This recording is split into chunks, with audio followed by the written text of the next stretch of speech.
आज पूरे भारत में,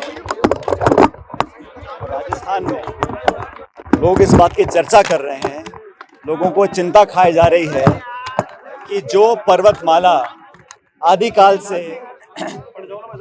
करोड़ों लोगों के लिए एक सुरक्षा कवच बना हुआ था, एक ढाल बनी हुई थी, उसको जानबूझकर खतरे की दिशा में कौन डाल रहा है।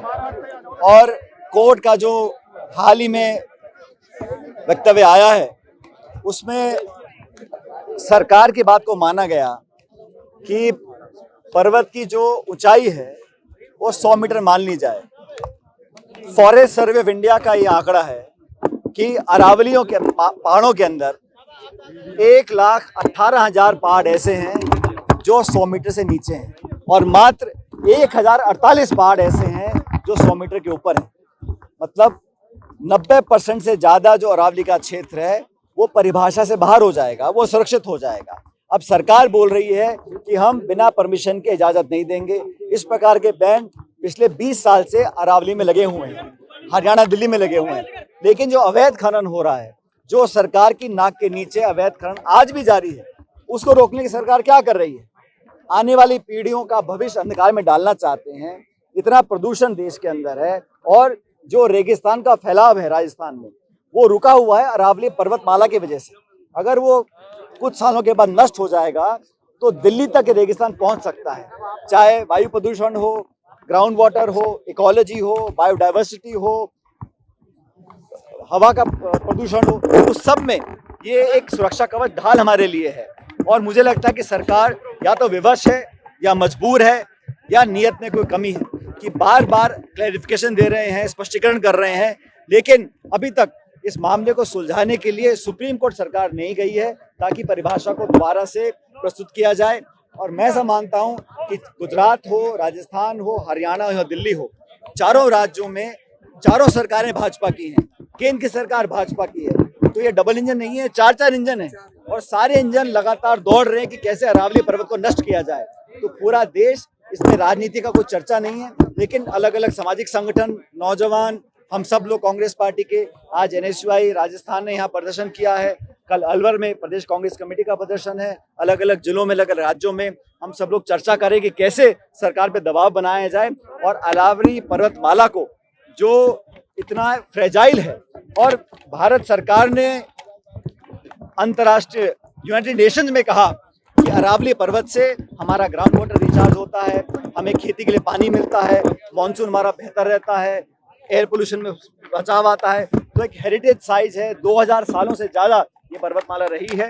मुझे और हम सब जो आजकल खासकर नौजवान पीढ़ी है वो आशावान है कि जनता का दबाव काम आएगा और सरकार दोबारा सुप्रीम कोर्ट जाकर इस मामले को सुलझाएगी। साथ ही साथ जो खनन चल रहा है, अवैध खनन, उस पर सिर्फ रोक लगाना है, घोषणा करना नाकाफी रहेगा। सरकार को कदम उठाने चाहिए। जो लोग भ्रष्टाचार में लिप्त हैं, चाहे वो अधिकारी हों या कोई बड़े लोग भी हों, उसके खिलाफ कार्रवाई करें ताकि लोगों को विश्वास मन में जागे कि सरकार हमसे धोखा नहीं करेगी। भाई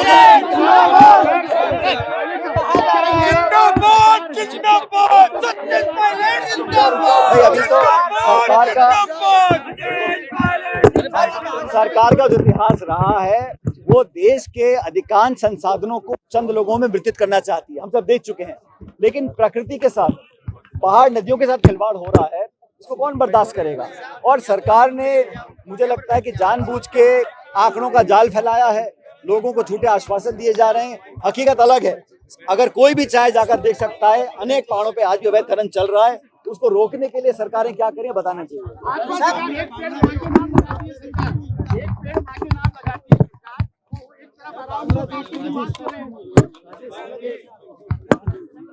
देखिए, मैं तो इतना कहना चाहता हूं कि लोगों का जो विश्वास है वो उठ रहा है। आप किसी भी आम नागरिक से पूछ लीजिए, उसकी कोई विचारधारा हो, कोई धर्म जाति हो, किसी वर्ग से आता हो, कोई भी व्यक्ति नहीं चाहेगा कि प्रकृति से खिलवाड़ हो। और अरावली पर्वतों का जो लगातार नष्ट करने की तरफ हम लोग बढ़ रहे हैं, उसको रोकने के लिए सरकार के कदम नाकाफी हैं। ये प्रत्येक नागरिक इस बात को मानता है। इसलिए हमारा निवेदन है कि केंद्र सरकार को दोबारा सुप्रीम कोर्ट जाना चाहिए, परिभाषा को विस्तृत करना चाहिए। और जिस श्रीमान मर्फी के नाम की ये रिपोर्ट बन रही है, वो विदेशी, आज परिस्थिति क्या है, 1968 में क्या थी, अब तक कितने पहाड़ खोदे जा चुके हैं, और बर्फी की रिपोर्ट में भी 3 अलग अलग बिंदु थे। सरकार ने चतुराई से सिर्फ एक बिंदु को उठाया है, 100 मीटर वाले बिंदु को, और उसका जो 3% से ज्यादा स्लोप है उसको इंक्लूड नहीं किया गया। पत्थर पर्वत की 100 मीटर की ऊंचाई कहाँ से नापी जाएगी? सी वाटर लेवल से, नीचे से।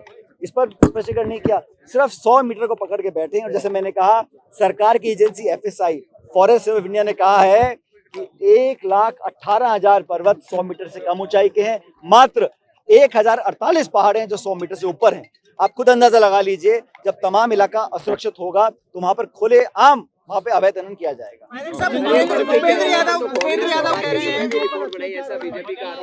ये तो सरकार हमेशा बोलती है, नेहरू जी ने ऐसा किया, इंदिरा जी ने ऐसा किया, मनमोहन सिंह ने ऐसा किया। 11 साल से सरकार भाजपा के केंद्र में, आपने क्या किया है? आपकी सरकार प्रदेश, राजस्थान में, हरियाणा, दिल्ली में है। आप लोग क्या कर रहे हैं? आप लोग, जनता के मन में विश्वास क्यों पैदा हो रहा है? आज कोई आपकी बात को मान क्यों नहीं रहा है? क्योंकि लोग जानते हैं कि आपकी नीयत ये है कि आंकड़े दिखाओ, भ्रमित करो, मीडिया में बातें फैलाओ और अंत में कुछ लोगों को फायदा पहुंचाने के लिए सारा काम किया जा रहा है। भूपेंद्र यादव कह रहे हैं कि 0.19% ही होगा खनन। 0.19% भी सिर्फ आंकड़ा है ना, इसमें भी लगभग 70,000 एकड़ जमीन आप खनन कर सकते हो।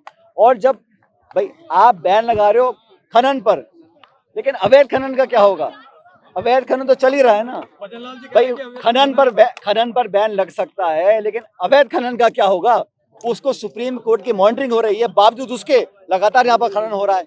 और आप सिर्फ 0.19 की बात कर रहे हो। मैंने अभी बताया आपको, जब ऊंचाई नापी जाएगी तो 90% जो पहाड़ है वो 100 मीटर से नीचे हैं, और 2 पहाड़ों के बीच में जो जगह है 500 मीटर का अगर गैप नहीं दिया गया, उसको भी खोद डालेंगे। और रोक कौन रहा है इसको? सरकार ने पिछले 2 साल से, राजस्थान सरकार बीजेपी की है, रोकने के लिए क्या कदम उठाए हैं? जनता क्यों विश्वास?